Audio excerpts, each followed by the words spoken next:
अब तमाशाए दिल गली गली आम तो हो, खुद को बेचते रहना मेरा काम तो होगा। सितम हम पे होगा और चीखेंगे सितमगर, जालिमों में सरे फहरिस्त मेरा नाम तो होगा। अस्सलाम वालेकुम, मैं हूं यासिर मलिक एडवोकेट और आप देख रहे हैं एस्केप फ्रॉम केज। पाकिस्तान 24 से 25 करोड़ लोगों का मुल्क है और ये 24 से 25 करोड़ लोग तकरीबन इस मुल्क के मुस्तकबिल का फैसला करते हैं। और यही एक वहम है जो आपके दिल और दिमाग में डाल दिया गया। आल्दो फैसला इस मुल्क के अंदर वो अशराफिया करती है मिलके जो अपने तौर पर अकले कुल हैं, जो अपने तौर पर अपने आप को पाकिस्तान के स्याह और सफेद का मालिक समझते।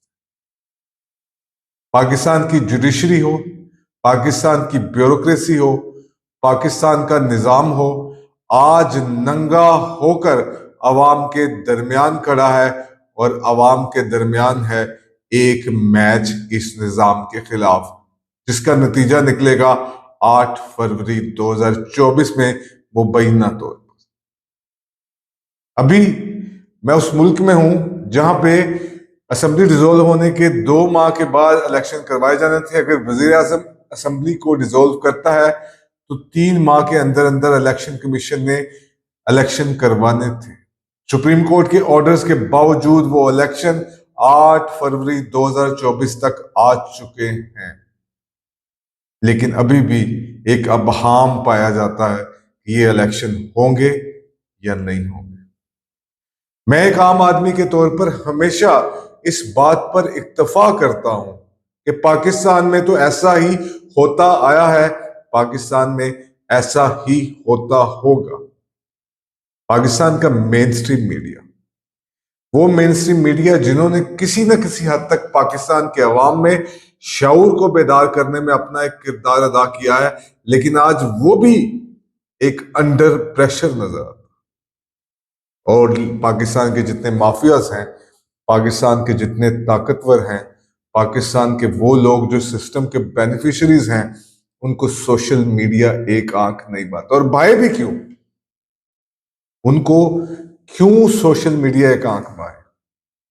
क्योंकि सोशल मीडिया शायद उनके नैरेटिव की तर्जुमानी नहीं करता। सोशल मीडिया ये नहीं बताता जो वो सोचते। सोशल मीडिया में हर शख्स अपने अपने गुमान के मुताबिक कोई ना कोई बात करे, अपने अपने अकल शऊर के मुताबिक। कुछ गलत भी है, कुछ ठीक भी, लेकिन सोशल मीडिया आज दर्द सर बन के आया। पाकिस्तान की अदालतें इस कदर कमजोर थी जिसका हमें अंदाजा था, लेकिन उस कमजोरी आज मिराज को पहुंच चुकी है इमरान खान का ये फैसला देखते हुए, जो आज साइफर केस में इमरान खान और शाह महमूद कुरैशी को सजा सुनाई गई। इस पूरे निजाम का एक ही मकसद है, इमरान खान को किसी तरह से गिरा दिया जाए। यही सिस्टम था जो बेनजीर भुट्टो को ज़ियाउल हक की शहादत के बाद गिराना चाहता था। उसके इंतहाबी निशान को चेंज करके भी बेनजीर भुट्टो को हराना पॉसिबल नहीं रहा था इस निजाम से। आज की बात हम कंपैरिजन कर लें मियां साहब से भी कि मियां साहब को भी गिराया नहीं जा सकता, लेकिन पाकिस्तान की पॉलिटिकल एलीट, पाकिस्तान के सिविलियंस, पाकिस्तान के सिविलियन अदारे वो गलतियां करते हैं जिसकी वजह से वो अपनी कमजोरी सबके सामने अया करते हैं। पाकिस्तान में एक आम आदमी से लेकर एक ब्यूरोक्रेट तक पढ़ा लिखा शऊरज़दा आदमी भी आज तक उस लेवल पर नहीं पहुंच सकता कि वो कहीं ना कहीं ना कर सके। इस मुल्क में जिसने भी ना करने की कोशिश की उसका अंजाम अच्छा नहीं था, लेकिन क्योंकि इनफरादी तौर पर वो ना करने की कोशिश की गई, इज्तिमाई तौर पर कभी भी नहीं। सिस्टम ने उस शख्स को जिसे ना करने की आदत हो कभी भी नहीं संभाला। आज इमरान खान भी उसी दोराहे पे खड़ा है। आज इस सिस्टम को इमरान खान के हाँ करने की जरूरत है। सिस्टम चाहता है कि इमरान खान हाँ करे, लेकिन ये सिस्टम के सामने इमरान खान हाँ करने से कासिर है और ना पे ना करता चला जाता है, जिसका अंजाम पहले आपने तोशाखाना केसों में देखा, अब आप साइफर केस में देख रहे हैं। इसको आप जितना मर्जी पोस्टमार्टम करें, अगर इमरान खान, शाह महमूद कुरैशी, पाकिस्तान का कोई भी अलीड अगर मुल्जिम है, मुजरिम है, उसका ट्रायल होना चाहिए, उसको सजा मिलनी चाहिए। लेकिन अगर इस तरीके से, फिर ये नहीं बनता। आज मीडिया के जो मेन स्ट्रीम मीडिया में बैठे 2018 के हालात को आज से कंपैरिजन करते हैं, उनको एक ही चीज कहूंगा, सर कंपैरिजन तो बनता ही नहीं है।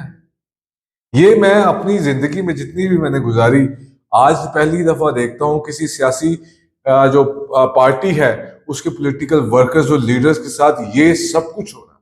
अदालतों की बेबसी पे हम हंसते हैं, अदालतों की बेबसी पे हम रोते हैं, क्योंकि वहां पर उस तरह के जजेस बैठे हैं जो इंसाफ को यकतरफा करने की कोशिश करते हैं। आपने अगर किसी को सजा देनी थी तो दीजिए, लेकिन उसका एक कुलिया, एक कायदा तो तय कर लीजिए। जब एक आम आदमी आपके सामने आता है तो आप उसकी बेबसी का मजाक इन्हीं अदालतों के अंदर उड़ाते हैं, लेकिन खास आदमियों को भी नहीं छोड़ते, क्योंकि ताकतवर माफियाज वो नहीं चाहते। कल इमरान खान के ऊपर शायद एस्टेब्लिशमेंट का हाथ था, आज नवाज शरीफ के ऊपर एस्टेब्लिशमेंट का हाथ। वो खुलेआम जलसे करते हैं, लेकिन अगर इमरान खान या उसकी पार्टी कोई जलसा करना चाहे और कोई उसके अंदर जाना चाहे तो उसके ऊपर रियासती जबर और सितम की मिसाल हमें नहीं मिलती। लेकिन किसी न किसी तरह इलेक्शन, एक मार्का आरा इलेक्शन होंगे। अब बदल लीजिए सीटें, अब बदल लीजिए सब कुछ। आप इमरान खान को या नवाज शरीफ को वज़ीर आज़म बनाना चाहते हैं, आप बना दीजिए, लेकिन तारीख में ज़ियाउल हक साहब भी थे, अयूब भी था, और याहिया साहब भी थे, मुशर्रफ साहब भी थे। ये सब अब नहीं रहे, ताकत खत्म हो चुकी। लेकिन आप अपनी ताकत डिस्पर्स करने के लिए तैयार नहीं। State with in the state हम बने पड़े। हमें नहीं समझ आती कि अगर नवाज शरीफ कल सजा याफ्ता था, मुलजिम था, मुजरिम था, तो आज क्यों नहीं रहा? आज इमरान के साथ भी यही होगा।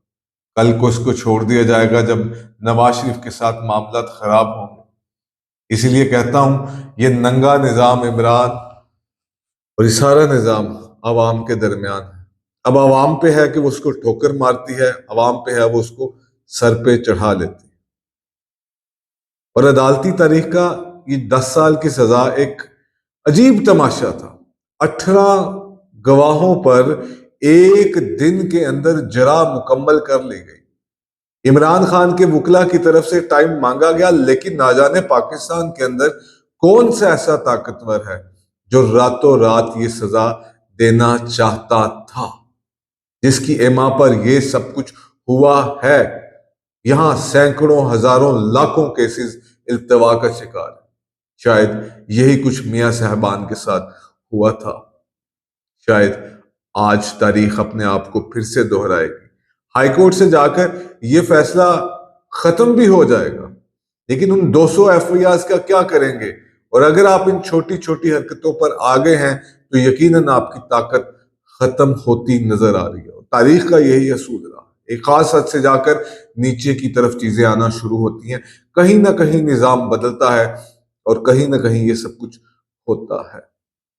ये नंगा निजाम है और हम अवाम हैं, और हमारे दरमियान ये नंगा निजाम नाच दिखा रहा है। अब हम पे है, हम इसे ठोकर मारते हैं।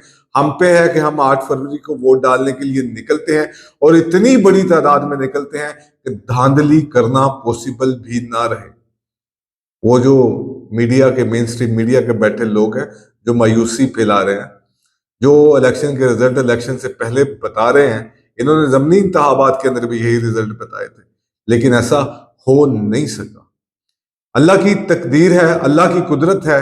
अब अल्लाह की कुदरत का भी इंतजार किया जाए कि कहीं ना कहीं से कुछ ना कुछ बदलाव शुरू हो चुका है। ये आखिर जाता कब तक है, इसको हम सब देखते हैं।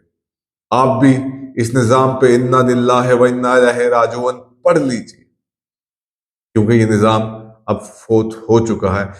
अब अगर इसको जितनी देर कवर से बाहर रखेंगे, ये उतना ज्यादा बदबूदार और गल सड़कर एक ताफून फैलाएगा इस सोसाइटी के अंदर।